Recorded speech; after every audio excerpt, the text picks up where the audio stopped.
Hello, once again. Martin Popoff here for another episode of The Contrarians. This is part of our Contrarians Present situation. As you know, we've got the regular Contrarians, which is where one of us has an odd pick for favorite album by a band. That's the show we started a long time ago. And then we've done an offshoot show where we've done the worst album edition, where we talk about the worst album by a band. But this Present situation is where we kind of open up the board a little more and come up with something we feel contrarian about. I had a lot of fun doing that episode on the alternate single picks for Aerosmith, so I thought I'd do another one of those as a solo show. So I'm doing Rainbow this time. Rainbow, there's my Rainbow book right there, Sensitive to Light. The Rainbow Story, that's an update from an earlier version that I had done with Brian Slagle and Metal Blade Records called English Castle Magic, but this is the one that's available right now.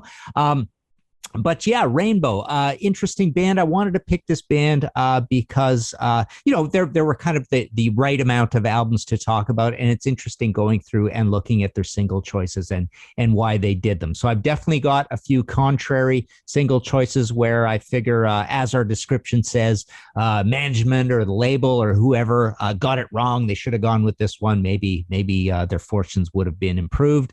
And this is a kind of a funny situation where you can say nothing really actually did work because they never actually did as big in stature as Rainbow is and respected as they are.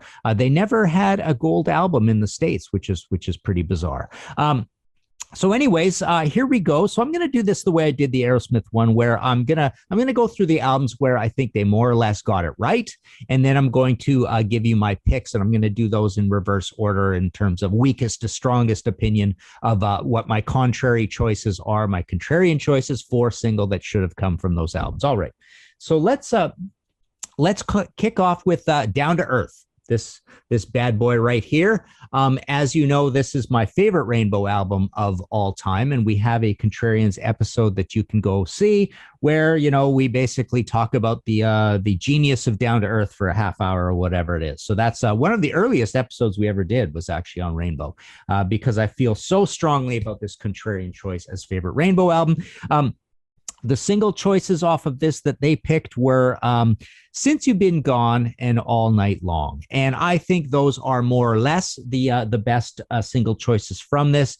They got a lot of stick for that, picking Since You've Been Gone, given that they didn't write it and it was quite poppy and very, very different from the Ronnie James Dio years. But it's a Russ Ballard song. It's very tuneful and anthemic and melodic, but it's a good choice. And All Night Long is one that they wrote that is almost like a halfway step to Since You've Been Gone. It's got a pretty poppy verse, although the chorus is still pretty heavy, but it does feel a little bit in that realm. And it's one of the reasons why people, those two songs are the reasons that people, I think wrongly think this album is not that heavy and they think it's poppy because those two singles actually did do quite well for them. But I do have a bit of a contrary choice. I think they should have gone, instead of All Night Long, I think they should have gone with No Time to Lose as a single from this. It's a good up-tempo party rocker. I think it could have done well in the marketplace. All Night Long is a little turgid. It's a little annoying in places. Since You've Been Gone, obviously, I'm not going to say anything wrong about that one because, or contrary about that one because that was a big single for them, and it got a lot of people talking about them, kind of for good or bad, though, right? It kind of hurt their reputation a little bit, but it did do quite well. All right, my next choice is where I think they got it more or less right. Is this one here, Bent Out of Shape, the last album of the original run. We are going to include Ritchie Blackmore's Rainbow Stranger in Us All as part of this as well. But this is the last one of the JLT years, Joe Lynn Turner. So for this album, they picked Street of Dreams and as a secondary single, Can't Let You Go, which, yes, I do think they are both good single choices from this album. It is Ritchie Blackmore in that exploring that AOR foreigner zone, very spare, very ego-less on the guitar. It's all about the song, and frankly, it's all about Joe Lynn Turner as well, with that kind of Lou Gramm singing style, an American, even an East Coast American, a New Yorker, New Jersey, whatever it is. But essentially, Rainbow doing a good impression of Foreigner, and why they weren't bigger, I don't know with this direction. I thought it was a pretty good idea. But Street of Dreams is a great song. Can't Let You Go is a great song. They did have Bad Girl as a non-LP song after they broke up from the compilation live album. I don't think that was a particularly good choice. I literally can't pick anything contrary on this one. I feel very strongly that that is exactly what they should have gone for as singles. All right. Next one. Long Live Rock and Roll. So there's your Long Live Rock and Roll. From this one, they had picked Long Live Rock and Roll, the title track, and as a secondary single choice, LA Connection. I think Long Live Rock and Roll is probably the best choice for a single. It does have the big anthemic tagline, and he repeats it over and over. I think it's kind of simplistic. It's not my favorite song of all time. I think the verse is a little bit too Euro and sophisticated and weird to be a hit. And obviously it wasn't a hit. I mean, there really are no hits off this. LA Connection, I don't think is a great choice for a single. I think it's too slow and again, turgid. It kind of drags. I would have picked Lady of the Lake and Sensitive to Light. Sensitive to Light for the same reason I would have picked No Time to Lose off of Down to Earth, because they're kind of sister songs and they're both up-tempo and party-ish and a little boogie-woogie and melodic enough. I think that those would have been good. Lady of the Lake is a bit of a funny one because obviously it's that whole, Led Zeppelin Wanton song.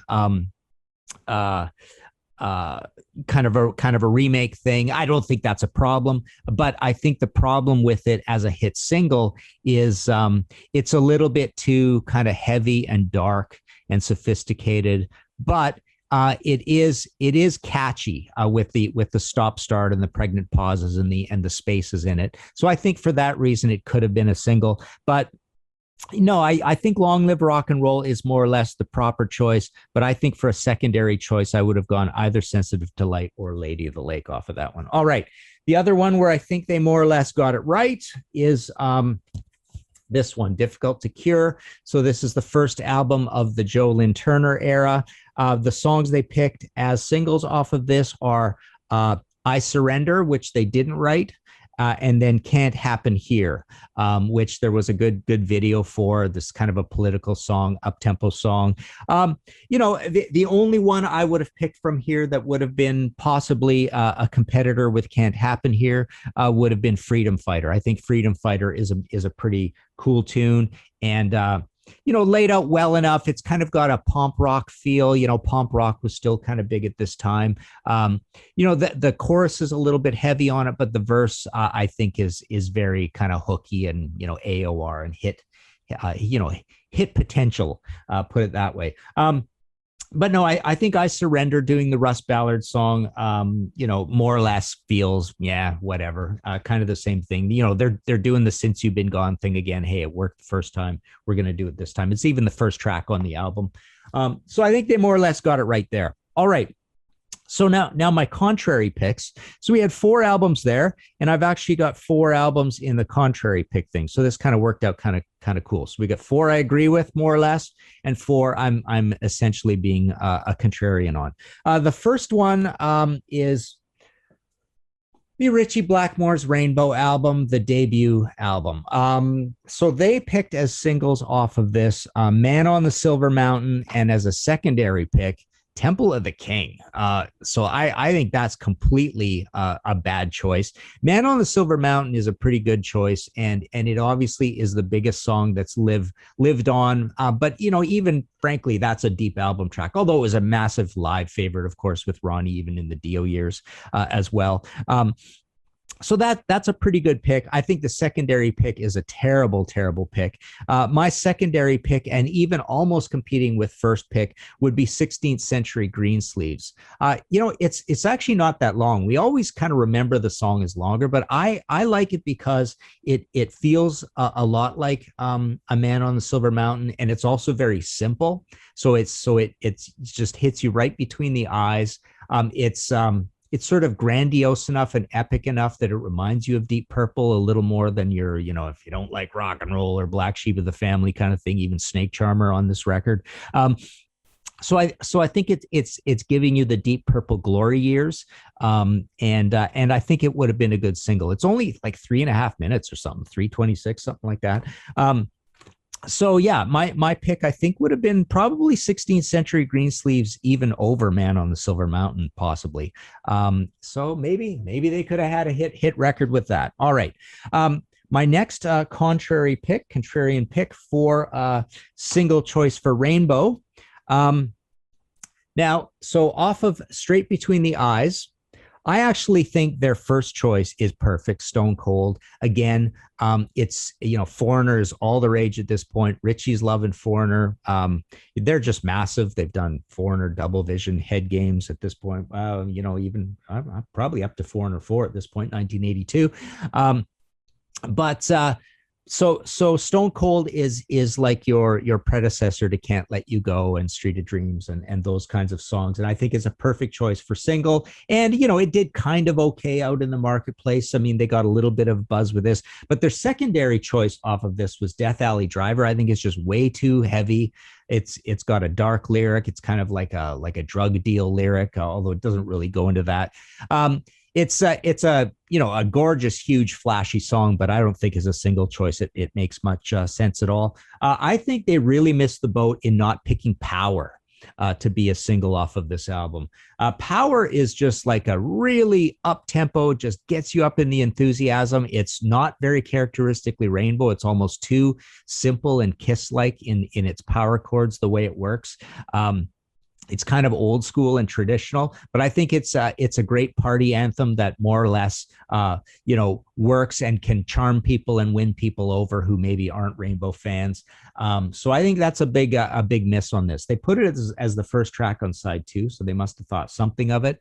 But I think that's a great missed opportunity that could have been their path to superstardom. Maybe, I don't know. Maybe I'm going too far there. All right.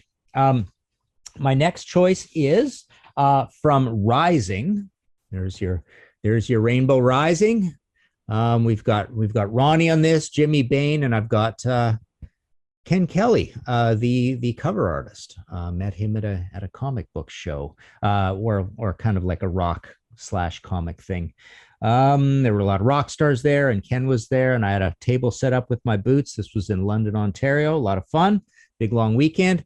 But off of Rainbow Rising, they only had one single pick from this, and it was Starstruck. So obviously we got the side with the 4 songs on it. You can't pick an 8-minute song. There's no such thing as an edit of any of these either. And of those, I don't think you could pick Tarot Woman. I don't think you could pick Run with the Wolf. Starstruck's probably your second best pick, but I think Do You Close Your Eyes really should have been the single pick from this. I mean, it is a bit of a denigrated song in the Rainbow canon and on this record, but I think it's got that anthemic chorus with that semi-controversial tagline or whatever. But I think just the kind of the big stomping, almost 4 on the floor feel of the power chords is just a lot more straightforward than getting kind of a neoclassical shuffle, which is what Starstruck is. I think it's just a little bit too foreign and a little bit too European to be picked as a single. So yeah, Do You Close Your Eyes, I think, is a missed opportunity on this to be a single. And my final choice, let's go back to this because we got the old framed up. I just realized on this thing, this is kind of cool. So, I put this together quite a while ago. I wanted to get all the Rainbow vocalists on here. So we got Jolyn Turner here. We got Doogie White. We got Ronnie over here. But now I do have a Down to Earth with Graham on it. So I think I'm probably going to take out those 2 passes on there and stick in the Down to Earth. And then we've got all the Rainbow vocalists who at least have been on, full length studio albums, right? And put them all in this frame thing. So anyways, my last pick is from the Stranger in Us All album. You see my CD sleeve stuck in there. So there's no real big singles off of this. This is 1995. It's we're up into the time when a Rainbow album isn't going to make much waves, and also this isn't really a Rainbow album, and it literally isn't. It's a Ritchie Blackmore's Rainbow album, but it's Ritchie and a bunch of guys who none of who were in the original Rainbow. But it's Rainbow sounding enough. And there were sort of CD singles made and things proposed as radio singles, and those songs would have been "Hunting Humans," "Insatiable," "Ariel," and "Wolf to the Moon." And I think all three of those are completely the wrong songs for single choices. "Hunting Humans," "Insatiable" has got that creepy title, but it's also kind of slow and spooky. "Ariel" is also too slow and too Egypto, I think, to be a single. And "Wolf to the Moon" also too Euro, and it's a shuffle. I'm not a big shuffle guy, but so my picks for singles from this album that could have really helped its cause are "Too Late for Tears," which is a kind of a boogie rocker, up tempo, melodic, great vocal from Doogie on it, and "Stand and Fight," which is kind of a nice poppy in that realm of Bad Company, a little bit rootsy, a little bit kind of roots rocker feel, but also up tempo enough and not scary, but just more accessible and happy, frankly. I think these are the two kind of happiest, most up-tempo, least Euro songs on the record that could have been singles. So "Too Late for Tears" and "Stand and Fight." So that's the one I feel strongest about in terms of the contrary choice for Rainbow, potential Rainbow singles. So there you go. Hope you like this show. Let us know in the comments what you think. Obviously, we've got Patreon as well. We just put up a Patreon episode of where we've got some of our great and appreciated Patreon subscribers, and we did a show with them. Man, they are smart guys, and we went through a bunch of things, but mainly the theme was bands that you felt were underrated. So that was a great show, and so we put that up. So yeah, we have a lively Patreon community, so we'd appreciate your support there. That's it. So for myself and Marco, let us know what you think. Go play some Rainbow.